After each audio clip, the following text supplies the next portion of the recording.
Jandira, hoje os noticiários dão conta de que o Guaidó, presidente interino da Venezuela, entre aspas, autoproclamado, né, na verdade. Ele fez um vídeo dizendo que tem apoio de setores das Forças Armadas e toda a rede nacional de televisão está anunciando a possibilidade de um golpe. Eu queria saber o que você pensa sobre isso, se você teme que o governo brasileiro, o governo Jair Bolsonaro, se envolva numa guerra na Venezuela, e o que o legislativo pode fazer para impedir isso? Bom, primeiro, Miguel, esse dado de hoje ele é assustador, né? Porque, na verdade, essa tentativa de golpe na Venezuela ela vem sendo preparada, né, de fora para dentro, né? É uma articulação americana na tentativa de derrubar o governo Maduro, como tentaram derrubar Chávez, né? Aliás, derrubaram, ele voltou. E essa tentativa é uma tentativa de ocupar um território de grande produção de petróleo, mas também de desequilibrar a geopolítica da região, né? É a tentativa de desmontar um bloco que se constituiu de forma progressista na região desde o período Lula, né, com a Unasul. Aliás, o governo Bolsonaro já negou a Unasul, né? Foi a Colômbia para fazer isso, ao Chile para fazer isso, ao Peru para fazer isso. Na verdade, essa tentativa de golpe ela está existindo neste momento. O governo brasileiro chama uma reunião de emergência para analisar o que fazer. Vergonhosamente, o chanceler brasileiro de Washington diz que está aguardando a assunção de Guaidó para estabelecer relações diplomáticas. A gente fica com vergonha desse discurso idiotizado do chanceler brasileiro em Washington. Mas, na verdade, as notícias que se tem, apesar da distorção da grande mídia, é que é um processo ainda localizado na região, numa região específica da Venezuela, e que o resto do país não está em conflito, né? Pelo que se tem notícia, o governo da Venezuela tem um apoio ainda majoritário do país e consegue controlar esse processo, e que ele tem um apoio ainda majoritário das Forças Armadas venezuelanas. Temos que aguardar os acontecimentos, né? Me parece que não é algo ainda, essa tentativa de golpe não é vitoriosa na Venezuela, mas temos que aguardar. E eu espero que o governo brasileiro não entre nesta aventura. Primeiro, não tem poderio bélico para isso. Segundo, seria um absurdo se submeter e se alinhar a essa aventura norte-americana na região, porque isso pode trazer para dentro do Brasil um conflito que não é nosso. Segundo, nós não podemos desrespeitar a autodeterminação venezuelana. Guaidó não é eleito, não é presidente da Venezuela, não pode se autoproclamar por fora do voto do povo venezuelano. Então é um absurdo essa situação, um negócio surreal, alguém se autoproclamar presidente sem voto e o Brasil entrar nessa loucura. Então essa é uma atuação geopolítica do Império Americano e nós não podemos entrar nisso, e nós não devemos aceitar. O Legislativo não autorizou e não vai autorizar essa aventura. Aliás, as forças militares brasileiras até aqui não tinham tomado essa posição de intervir militarmente na região. Você acha que se for a votação, uma possível participação do Brasil numa invasão militar da Venezuela, esse legislativo, mesmo conservador, ele vai dizer não a essa invasão ou ele vai chancelar essa invasão? Na minha opinião, diz não, isola essa posição. Eu não vejo nem oposição, nem partidos ao centro se posicionando a favor dessa aventura, dessa loucura. Não vejo. Bom. Andira, um outro assunto aqui importante. Hoje foi divulgado a taxa de desemprego do IBGE e o desemprego aumentou no país, né? Aumentou bastante, a taxa está 13%, mas o que mais preocupa ainda é o nível de desocupação, que soma desemprego mais subocupação, pessoas que trabalham pouco. Fora o desalento, né, de quem já desistiu de procurar. Né? Aumentou, então, taxa recorde de 25% da população em condições de trabalho, o que significa 28 milhões de brasileiros desocupados, né? Ou em nível de desocupação, subocupação, na realidade. Você vê o governo Bolsonaro fazendo alguma coisa? E outra, você acha que a oposição ela tem alguma coisa a oferecer para também não transparecer à população que ela não tem uma proposta para resolver esse problema do emprego no Brasil? Primeiro a gente tem ouvido um pouco isso, né? A oposição não tem proposta, a gente está ouvindo de alguns. Isso não é verdade. Primeiro, no ano passado, nós apresentamos ao país uma proposta. Fomos derrotados na campanha eleitoral. Nesses primeiros 3 meses de governo, obviamente, a nossa primeira medida, a nossa primeira posição foi ver o que o governo ia apresentar. E nós tivemos que analisar o que veio do governo. As 2 propostas que o governo apresentou foi dizer que ia destruir o que já existia, e é o que ele está fazendo. Segundo, apresentar uma proposta de solução que não é uma proposta de solução, que é proposta nenhuma, que é desmontar direitos do povo no campo da Previdência. Isso é solução nenhuma para a economia. E o pacote Moro, que também é solução nenhuma para a segurança. Então nós tivemos que reagir. E ao mesmo tempo nós temos levantado propostas que existem no Congresso Nacional no campo econômico, no campo tributário, no campo do crédito, no campo do investimento, que não tem aceitação do governo, não é? Então nós, eu que sou líder da minoria, ou seja, a líder da oposição, que organiza a oposição na Câmara, nós estamos agora construindo, junto com lideranças inclusive ao centro, estamos tentando construir uma pauta real, né, de propostas do campo econômico e tributário para apresentar ao Brasil, porque este governo não apresentou nada para o setor produtivo, nada. Né? Destruiu as linhas de crédito do Banco Nacional de Desenvolvimento Econômico e Social, que é o BNDES, ele destruiu as linhas todas de crédito e investimento. Os bancos públicos não têm condição nenhuma hoje de investir, porque não estão sendo permitidos, ao contrário, apontam a privatização dos bancos. Pararam todos os programas de construção civil, como Minha Casa Minha Vida, por exemplo, que era um programa que mantinha empresas médias, inclusive de construção, estão parando, estão demitindo, por isso que está aumentando, inclusive, a desocupação, inclusive empregos informais, quebrando tudo, inclusive no Nordeste brasileiro, né? Não há programas de saneamento no Brasil, inclusive estão querendo privatizar também as empresas de saneamento. Ou seja, o Paulo Guedes não apresenta ao Brasil nenhuma solução, o Ministério da Economia, nem esse governo. Então, o que nós estamos tentando é levantar, neste momento, uma pauta de soluções econômicas e tributárias ao Brasil. Nós vamos apresentar isso ao Brasil ainda no mês de maio, essa é a nossa ideia, né? Essa é a nossa posição. Nós temos propostas, tramitam inclusive propostas de tributação de lucros e dividendos, propostas tributárias, propostas de redução de juros, proposta é o que nós mais temos. Nós vamos apresentar isso de forma sistematizada ao Brasil ainda no mês de maio. O problema é que o governo não tem solução e fica dizendo que a solução é a reforma da Previdência. A reforma da Previdência que eles apresentaram é apenas uma chamada economia de trilhão em cima de gente pobre. E esse trilhão não dá nem para aguentar a transição da própria Previdência. A Previdência vai quebrar se essa reforma passar. Porque na hora que eu tirar os contribuintes para os bancos, os atuais aposentados e pensionistas também não vão receber. E quem vai bancar a transição do sistema? Vai ser o Tesouro. Então, quebra o sistema, aumenta o déficit, piora a economia brasileira.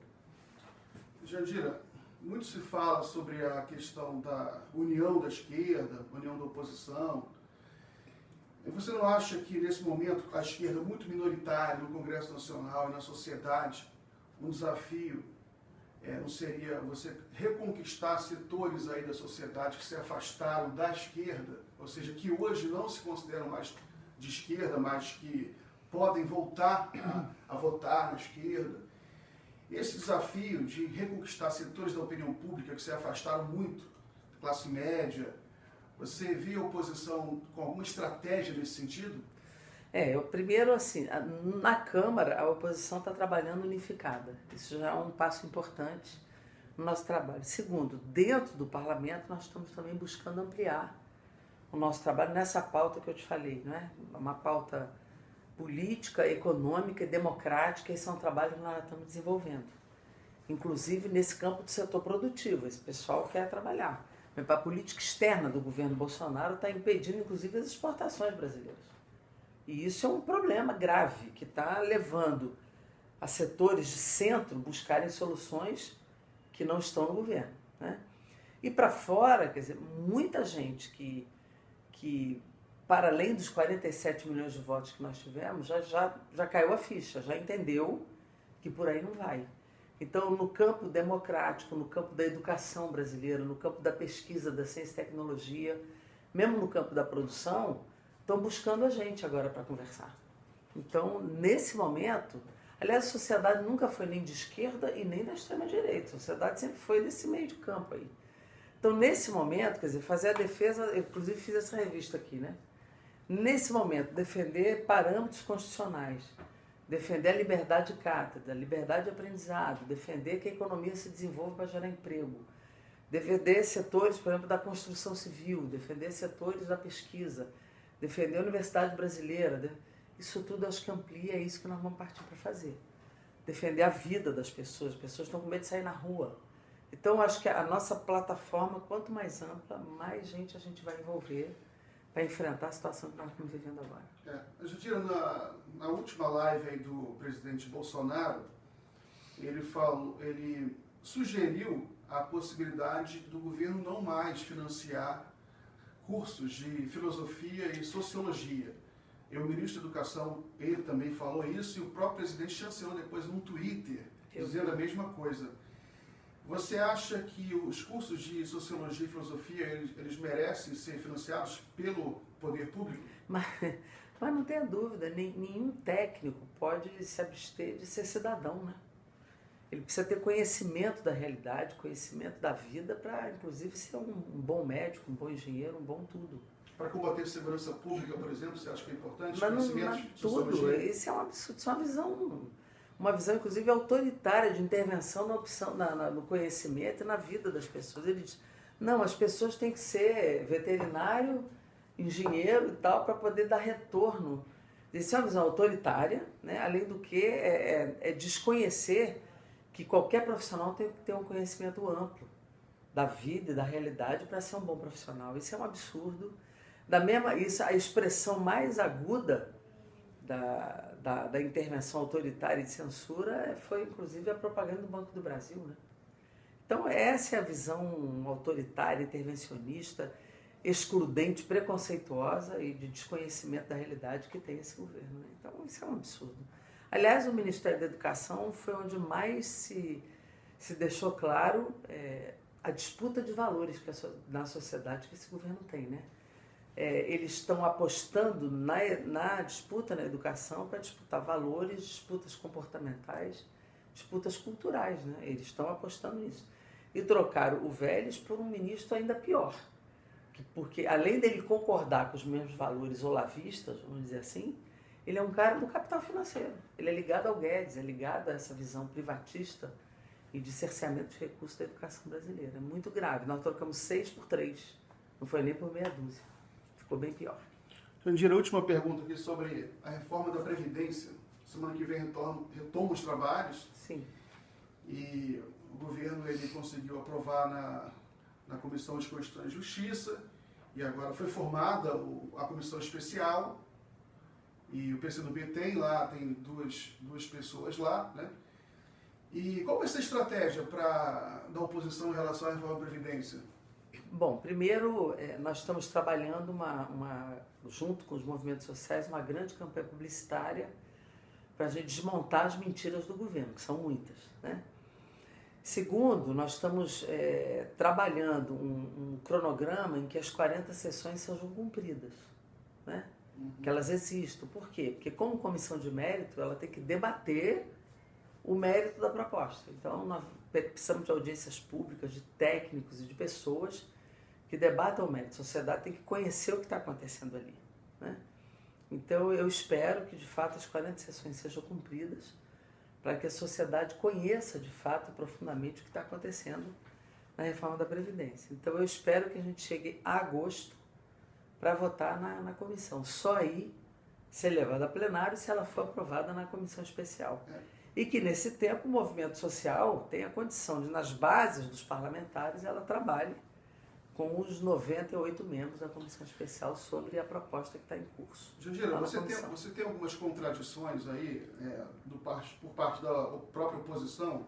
Por exemplo, o governador do Piauí, o Wellington Dias, ele deu uma entrevista à BBC Brasil ontem, dizendo que a Previdência precisa de reajuste, né? Em geral, os governos dos estados eles têm uma posição, digamos, mais pragmática, porque eles vivem problemas fiscais graves hoje no Brasil. E a impressão que tem é que o próprio governo federal está meio que usando também esses problemas fiscais para pressionar os governos estaduais para que eles apoiem, em alguma forma, em alguma medida, a reforma da Previdência. E, por outro lado, também você tem o deputado Mauro Benevides, que já falou que vai propor um substitutivo numa outra reforma da Previdência. Eu queria que você falasse um pouco sobre essas nuances aí da luta política pela reforma da Previdência. Vou te falar, começando pelo deputado Mauro Benevides, que é do PDT, na verdade, o PDT fechou a questão contra esta proposta de reforma. Então não há dúvida sobre isso. O PDT tem sido alinhado, a oposição está alinhada nessa questão. A questão da capitalização, que é onde há uma divergência ali, é porque a capitalização que está na proposta do governo é uma anulação do sistema público. O governo quer dizer o seguinte, acaba esse modelo e todo mundo vai sozinho, cada indivíduo vai sozinho fazer a sua poupança no banco, que é o modelo chileno, né? Então, eu, indivíduo, não tenho mais a contribuição do patrão, da sociedade, nem a tributação do capital, que é o nosso atual modelo, exemplo no mundo sobre isso, e eu vou sozinho lá poupar o que eu puder, e eu que me vire, eu que me arrebente. Essa é a proposta do governo. Então vai todo mundo morrer de fome. É a indigência total da cidadania brasileira. A proposta do PDT é uma proposta de capitalização complementar. Isso é um debate que pode ser feito, isso é outra coisa. Então ele vai apresentar essa proposta que é a parte desta reforma, que abre-se um debate sobre isso, com previsão, que aliás já existe. Capitalização hoje, quem ganha acima do teto, vai para o Banco do Brasil, para a Caixa, vai para onde quiser e capitaliza a sua poupança acima do teto. Isso é outro debate, não é esta reforma que está em discussão. Em relação aos governadores, eu conversei também com o governador Wellington Dias. Os governadores já estão fazendo determinados ajustes, aumentar o tributo do servidor público de 11 para 14. Eles já estão se resolvendo nos estados de um outro jeito. O que eles têm é um passivo que eles não vão resolver pela reforma e nem querem. Nem querem. Eles estão propondo um fundo por securitização de dívida, eles não estão apoiando esta reforma. Eles já soltaram uma carta contra a desconstitucionalização, contra a capitalização, contra a mudança do BPC, contra a mudança dos rurais. Eles não estão apoiando essa reforma. O governo é que usa essa questão do Nordeste para dizer que eles estão apoiando. Já conversei com o governador Wellington Dias, nós estamos apontando uma reunião da oposição com os governadores para discutir o que eles precisam de nós para que a gente ajude no Congresso uma saída para eles sem esta reforma da Previdência. Então nós também estamos conversando com eles. O governo os coloca como reféns para fazer com que eles tentem apoiar. Agora, o governador de São Paulo, Dória, que é do PSDB, é que está tentando ajeitar ali uma forma de apoiar a reforma, mas é uma visão ideológica do governador. Não é a nossa posição sobre isso, nem é dos governadores do Nordeste que já se posicionaram contra isso. E assim como